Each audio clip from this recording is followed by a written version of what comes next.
bismillahi rahmaani rahim wa sallallahu ala sayyidina muhammadin wa ala alihi wa sahbihi wa sallim ñu ngi sant yàlla di julli si yonent bi alayhi salaatu wasalaam dooli sant yàlla bi nga xam ne moo ñu def ay julit julit nag li nga xam ne moom la yàlla wax si moom mooy toppa li nga xam ne mooy alquran ak sunna ndiki sallallahu alayhi wa sallam dafa ne taraktu fiikum amrayni ma in tamassaktum lan tadillu kitaabullahi wa sunnati bàyyi naa leen ñaari mbir boo leen ko jàppee doo leen mos a réer mukk muy alquran ak sunna si loolu nag mbooloo bi ngeen gis ni ñu taxaw nii mooy mbooloo bi nga xam ne ñu ngi tuddee seen bopp Gambian Newham association muy ay Gambian si xam ne ñu ngi dund fii si UK waaye nag am na yeneen liggéey yu ñoo def waaye tamit ñu xam ne li ñu tax ba yàlla ne wa maa xalaqtul jinna wal insa illa li yaabuduni binuma doomi aadama ak jinne pour lan pour ñu jaamu ma si loolu nag mbooloo bi ñu taxaw pour ne nañ taxawal li nga xam ne mooy néegi yàlla muy juma jooju nag war a ëmb ay mbir yu bëree bëri loo xam ne si dimbale suñ doom yi nga xam ne ñu ngi juddoo fii ndax fii la ñu yàlla teg ñu am fi ay njaboot boobu war nañ leen a teg si li nga xam ne mooy yooni islam mooy yooni diine te ñu ngi fi nekk ak ki nga xam ne mooy suñ chairman muy Mr Famara Gueye mooy borom ki taxaw nii ak kilifa yi fi taxaw ñi yëpp Mohamed Gassama ñëpp a ngi ni taxaw ñoom Imam Jayte ñëpp a ngi ni fi nekk fii ak ñun waaye nag jaru sa maay lim ne si ñoo limee nga juum waaye ñi nga gis ni am na ñeneen ñoo xam ne nekkuñ fi tamit waaye nag lii mooy seen taxawaay si dëkk bi ñuy sàkku nag fu waay nekk rek pour mun a dimbale suñ bopp ak dimbale suñ doom yi nekk fii ak nag jàppa si hadis bi yonent bi sallallahu alayhi wa sallam wax ne man bana lillahi baytan masjidan bana laahu lahu baytan fil janna koo xamee ne taxawal nga néegi yàlla si kaw suuf yàlla ne naa la bindal palees wala kastul sa arjana te loolu hadis la boo xamee ne sallallahu alayhi wa sallam hadis bu wér la te koo xam ne julit nga war ngaa gom loolu fu ñoo taxawalee néegi yàlla rek loo am lum tuuti rek bu ko xeeb ndax loolu si yàlla lu rëy la soo si loolu nag ñuy saaku ndimbal fu julit nekka rek pour jàppale ñu si li nga xam ne projet bi ñu nekka nii pour yàlla mu ñu ko sootil comme niñ ko waxee kaddu bi am na ñu fi war a wax ñu jox leen paas leen maayik bi incha allah ñu tamit ñu wax ko si yeneen kàllaama yoo xam ne fu julit nekka dina ko dégga wasalaamualeykum wa rahmatullahi taala wa barakatuhu alhamdulillahi rabbil alamin assalatu wassalamu ala rasulillah alhamdulillahi alladi hadana li hada wa ma kunna linahtadiya lawla an hadana allah rabbi israh li sadri wa yassir li amri wahlul uqdatan min lisani yafqahu qawli amma ba'd assalamu alaykum wa rahmatullahi ta'ala wa barakatuh. All praises are due to Allah, Rabbul Izzat, Rabbul Alameen, Lord of the entire creation, who has created us for a purpose, and that's where our success lies. No wonder everyone should stand upon this purpose. As we all know, the success of man in this life and the life hereafter is in complete deen. Our success in this life and the life hereafter is in complete deen. Obeying the commandments of God Almighty Allah through the footsteps of Muhammad sallallahu alaihi wasallam. For this to come in our lives and the lives of the entire human race, it needs a joint effort. For this to come in our lives and the entire human race, it needs a joint effort.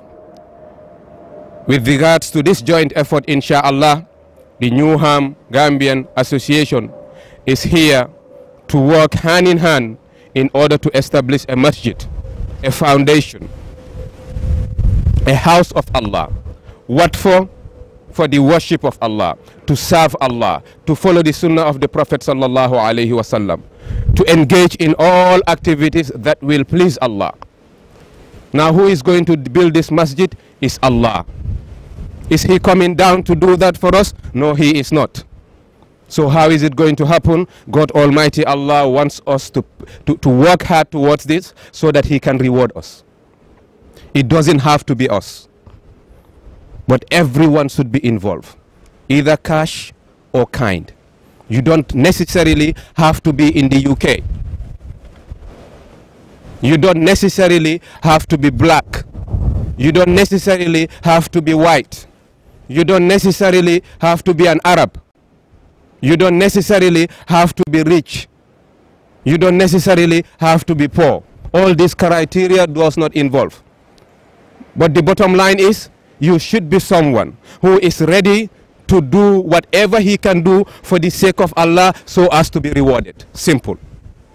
With regards to this, we are appealing to all individuals, government agencies, be it the UK or outside the UK, to help us build a masjid. Like I said, we haven't got anything, but we have Allah and people who are ready to sacrifice for His sake.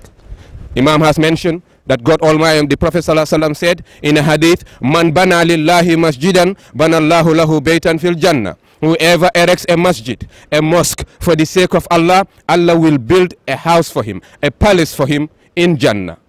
If I decide to build a mosque, however small it is, compared to what Allah is ready to build for me, you can't compare the two. So it is important for us to spend. How much do we have to spend? Everything that we have, so long as it will not harm or disturb us.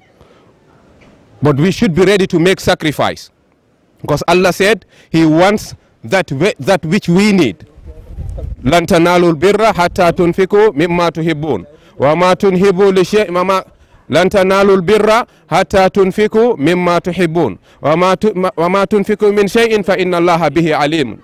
We cannot attain righteousness until and unless we spend that which we love. With regards to that, inshallah, we are appealing to everyone to help us for the sake of Allah, and the contact details, inshallah, underneath the screen, inshallah. For any questions, we are happy to answer those questions. And Eid, inshallah, will be on the 27th. We will commemorate either 27 or 28, but most likely the 27, which will be celebrated at the Newham Town Hall. Salat will be 11 o'clock, inshallah. And after Salat, we will perform the Juma Salat, and everyone is invited. Wa jazakumullahu khair. Alhamdulillah, imamo yemen fo ani Muhammad mbesaila wolle kam.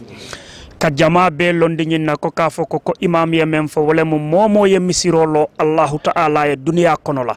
Ala be masjido abab barajo falinete l'akhira bungule la bungume yalon koko a waro ni kastulole be kanyan na waran self content ba woto nyene mu Gambia Newham association ti ibalu danila meni be London banko kan ani London ye bantala Angleterre kono ani Gambia ani dunia dawda na tarambulo mu nyineti konte baluno la ni mandina dula sotono na tamansero mu muneti wala mun na dinoti woto ning adiyata ala taala adiyata kilaye mbe dokuo men nambe Gambian ko lela dokuo la ani muslime yala dokuo ani molu mu me be men kano soto misilme ya dinoye amanke Gambian ka jamanti amanke Senegalin ka jamanti misilme jamangale mu lafta lola meni ba lo kan inshallah hasitel nafa anim meni be nakan anin dungolu anim meni manna wole mum be daniro nyinin nali bulu ala yen kilaye ntolute barali sake ala aliyake kilaye paska mbomo ye fen soto amanke tati dula fula dro wole muy tati misiro kono anin khabro kono assalamu alaikum wa rahmatullahi